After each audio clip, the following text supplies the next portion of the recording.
Amara has just been exposed.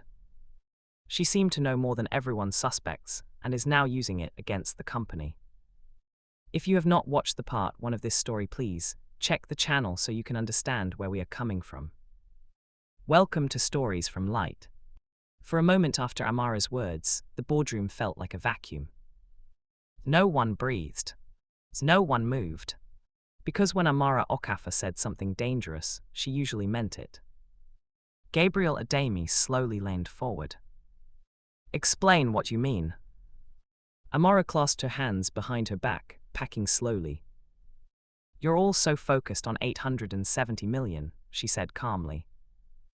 But that money was never the real game. A board member snapped. Stop speaking in riddles. Amara stopped walking. Then she looked directly at Gabriel. You should already know. Gabriel didn't respond. But the tension in his jaw said enough. Ngozi noticed. And that was the moment a terrifying thought formed in her mind. Something about this entire situation was wrong. Very wrong. Because everyone in this room was playing a game. And she suddenly realized something horrifying. She might be the only person who didn't know all the rules. The energy portfolio. Gabriel finally spoke. What about the energy portfolio? Amara's smile was faint. You approved the acquisition of Delta Grid Energy 2 years ago. A board member nodded. Yes, one of our best investments. Is it? Amara tapped the screen. The financial dashboard opened. Rows of numbers filled the display. Projected revenue. Infrastructure expansion. Government subsidies. But then Amara highlighted a small section buried deep in the files. Look at the offshore holdings. Gabriel's eyes narrowed. Those accounts fund the new pipeline projects. Do they? She zoomed in further. The numbers shifted. Suddenly, the pattern became visible. Transfers. Circular investments. Hidden losses disguised as development costs. A board member gasped. Wait, this means. Amara finished the sentence calmly. You've been losing money for 18 months. How much? Someone whispered. Amara looked straight at Gabriel. 48 billion. The room exploded. That's impossible. The auditors. The government contracts. Amara raised one finger. They all relied on financial reports. Her voice dropped. Reports I controlled. Every eye turned toward her. The implication hit the room like thunder. She had been manipulating the books. Not for millions. For billions. Gabriel's voice was cold now. You're confessing to corporate fraud on a massive scale. Amara shrugged slightly. Not fraud. Then what? A strategic reallocation of risk. That's not how the law sees it. Amara tilted her head. Perhaps. Then she delivered the line that chilled the entire room. But if I fall, every one of you signed those approvals. Silence again. Because she was right. Every major financial decision had board authorization. They were all entangled now. A ghost returns. 2 days later, the tension inside VantageCore was suffocating. Investigators were quietly reviewing accounts. Lawyers were suddenly everywhere. And the board had ordered complete financial lockdown. Ngozi sat alone in a small office reviewing old files. Something about Amara's confession bothered her. Because it felt incomplete. Yes, Amara had manipulated the numbers. Yes, she had orchestrated the missing money. But something still didn't add up. She whispered to herself. Why expose it? Amara wasn't careless. She didn't make mistakes. So why reveal everything now? Ngozi leaned back, thinking. Then her computer chimed. A new email. Unknown sender. Subject line. You're looking in the wrong place. Her heart skipped. The message contained only one line. Meet me at Marina Pier, 7 p.m., come alone. And a name. Tund, the man who should be gone. The pier was nearly empty. Evening wind pushed waves against the concrete docks. Ngozi checked her phone nervously. 7:03 p.m. She almost turned back. Then a voice spoke behind her. You came. She spun around. And froze. Because standing there was Tund Babalola. Alive, free, and looking far more confident than the broken man she remembered kneeling in the boardroom. You disappeared, Ngozi said. Had to. Why? Tund gave a humorless laugh. Because your boss tried to bury me. Ngozi studied him carefully. You're not surprised by what happened? Of course not. You knew about the money. I knew everything. The wind whipped across the water. Ngozi stepped closer. Then why didn't you expose her? Tund's smile faded. Because I thought I could beat her. And his eyes darkened. I was wrong. He pulled a small device from his pocket. A storage drive. What's that? Ngozi asked. The real evidence. Her pulse quickened. You already gave me evidence. That was the appetizer. Ngozi frowned. What do you mean? Tund's voice dropped. Amara Okafor didn't just steal money. He handed her the drive. She built a machine. A machine. A financial system so complicated no regulator could detect it. Ngozi shook her head. That's impossible. Tund looked out at the dark water. You think 48 billion is the real number? Her stomach tightened. It is. How much? Tund looked back at her. His voice barely above a whisper. 300 billion. Ngozi felt the world tilt. That's insane. No, he said quietly. That's Amara. The terrifying discovery. Later that night, Ngozi opened the drive. Hundreds of files. Hidden accounts. Government contracts. International transfers. But one folder caught her attention. Project Ledger. She opened it, and immediately felt her heart start racing. Because the files weren't just financial records. They were plans. Detailed strategies. Long-term manipulations of energy markets. Political funding routes. Corporate takeovers. Amara hadn't just been stealing money. She had been reshaping entire industries. Ngozi scrolled deeper. Then she saw something that made her hands go cold. A document dated 5 years earlier. Title: Succession Strategy. She opened it slowly. The plan described how Amara would gradually gain control over every major financial decision at VantageCore. Manipulate board members. Create leverage. Control information flow.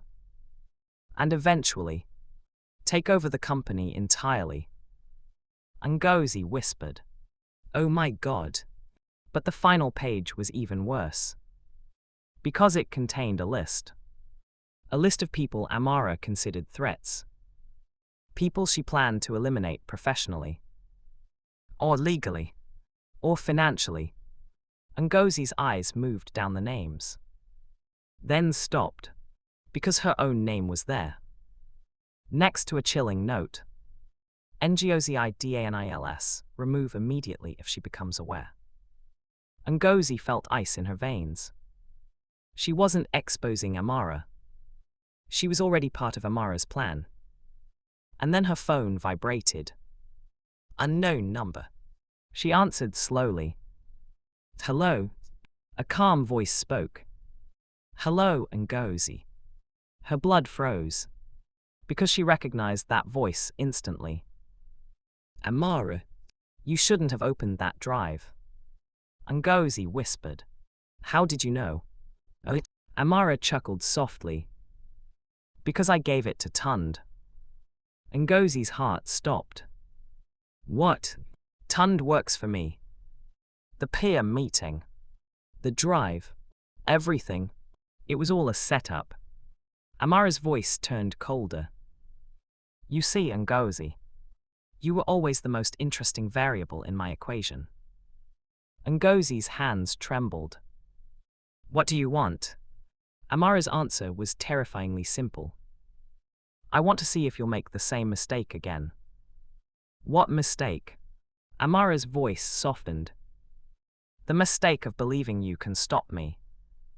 Then the line went dead. Ngozi stared at the phone. And finally understood something horrifying.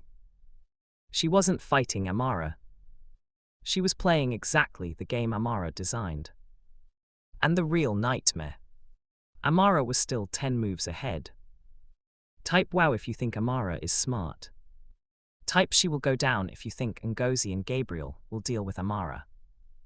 Hit the subscribe button and tell us where you are watching from. 3 days after the phone call, Ngozi Daniels stopped sleeping. Not because she was afraid, but because she finally understood Amara Okafor. And once you understood Amara, the fear turned into something else. Strategy. Amara believed she was 10 moves ahead of everyone. But even the most brilliant chess players forget one thing. Pieces have memories. And pieces eventually turn. The weak link. Ngozi sat across from Gabriel Ademi in his office late that night. The city lights of Lagos flickered through the glass walls. Gabriel listened carefully as Ngozi laid out everything she had discovered. The offshore networks. Project Ledger. The succession plan. When she finished, Gabriel leaned back slowly. So Amara has been planning to take over this company for 5 years. Yes. And she believes she still controls the board. Yes. Gabriel nodded. That sounds like Amara. Ngozi hesitated. But she made one mistake. Gabriel's eyes sharpened. Which is? Ngozi slid a folder across the desk. Tund. Gabriel frowned. I thought he was working with her. He was. Ngozi nodded. Until she betrayed him. Gabriel's expression changed slightly. Because that part he understood perfectly. Amara had thrown Tund under the bus without hesitation. To her, people were tools. Disposable. But tools sometimes become weapons. Gabriel opened the folder. Inside were messages. Encrypted conversations. Bank transfers. But what mattered most was the pattern. Tund had slowly started copying everything. Every instruction Amara gave him. Every secret account. Every manipulated contract. Insurance. Against the woman who once promised to protect him. Gabriel looked up slowly. So he turned on her. Ngozi nodded. He didn't trust her anymore. Gabriel almost smiled. Smart man. Ngozi leaned forward. He didn't just turn on her. What do you mean? He recorded everything. The recording. 2 nights later, the VantageCore board assembled again. This time the room was full. Lawyers, auditors, 2 silent representatives from the Economic and Financial Crimes Commission. And Amara Okafor. She entered the room as calmly as ever. Elegant, composed, dangerous. Her eyes moved around the room. Then stopped on Ngozi. A faint smile appeared. You're still playing the hero. Ngozi didn't respond. Gabriel spoke first. Sit down, Amara. She did. Completely unbothered. You finally decided what to do, she asked. Gabriel nodded. Yes. And he slid a device onto the table. A final review. Amara raised an eyebrow. Then the audio began. Tun's voice. You said I'd be protected. Amara's voice. You are. You told the board I acted alone. It was necessary. You destroyed my life. You were collateral. Silence. Then Tund asked quietly. What happens if I expose everything? Amara's answer was cold. You won't. And why is that? Because no one will believe you. The recording ended. But the room stayed silent. Because that recording was only the beginning. Gabriel played the next file. And the next. And the next. Each one worse than the last. Detailed instructions. Evidence of market manipulation. Bribes. Political interference. Hidden billions. The machine Amara had built. Slowly, carefully, ruthlessly. When the final recording ended, the room felt different. Amara didn't look surprised. She looked disappointed. She turned toward Ngozi. Tund finally broke. Ngozi said nothing. Amara shook her head slightly. I expected more loyalty. Gabriel spoke quietly. You created the betrayal. Amara leaned back. Did I? Yes. You think betrayal is new in business? No, Gabriel said. But unforgiveness always creates enemies. Amara's eyes flickered slightly. And for the first time in the entire story, she was silent. The collapse. The lead investigator finally spoke. Amara Okafor, based on the evidence presented. She raised a hand. You don't need to finish.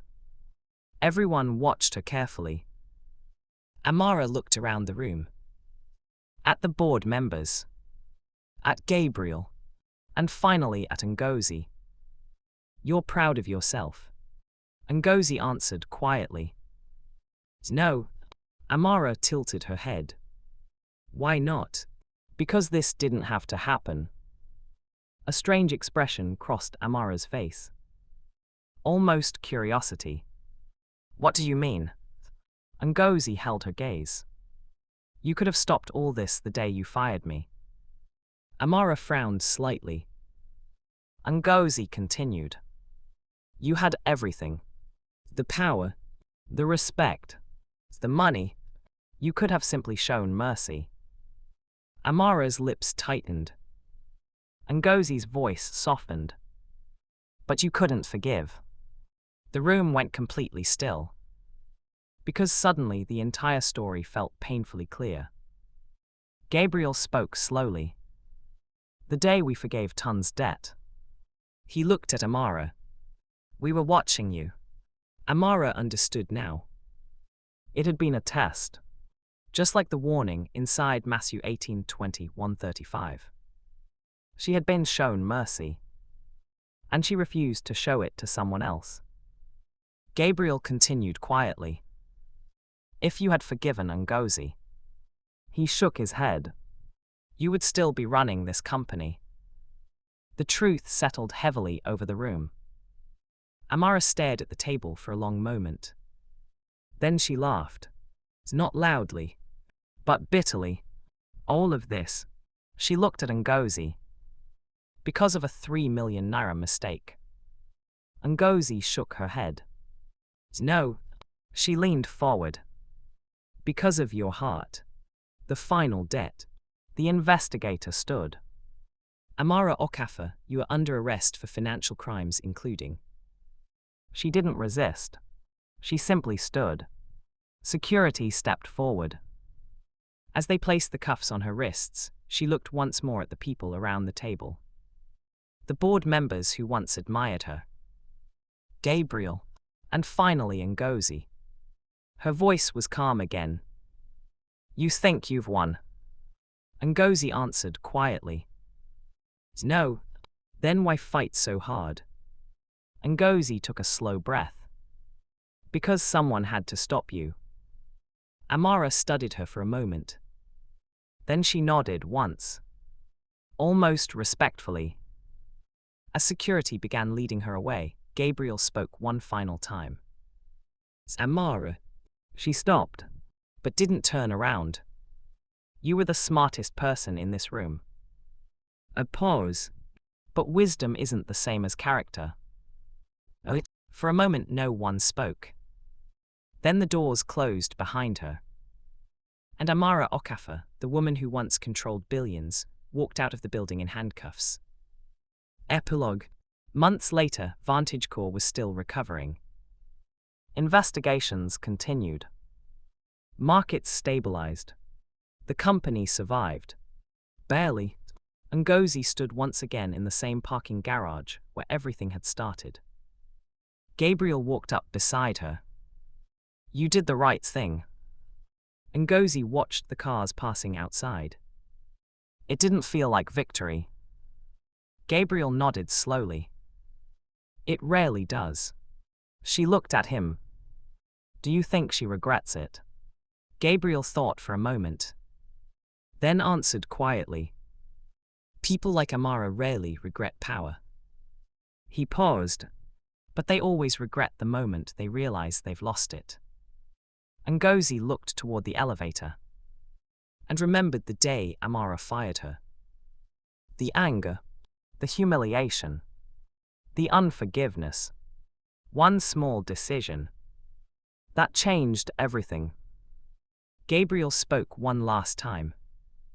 Mercy always looks expensive in the moment. He looked out at the Lagos skyline. But unforgiveness. His voice lowered. Always costs more. Amara Okafor had everything. Power, money, respect. And she lost it all because of one decision. The day she refused to forgive someone else's mistake. Sometimes the biggest downfall doesn't come from enemies. It comes from the moment we refuse to show mercy. Because the person who refuses to forgive others eventually faces a world with no forgiveness left for them. Thank you for watching. Like this video and hit the subscribe button to enjoy more inspiring stories. Watch out for the next amazing story.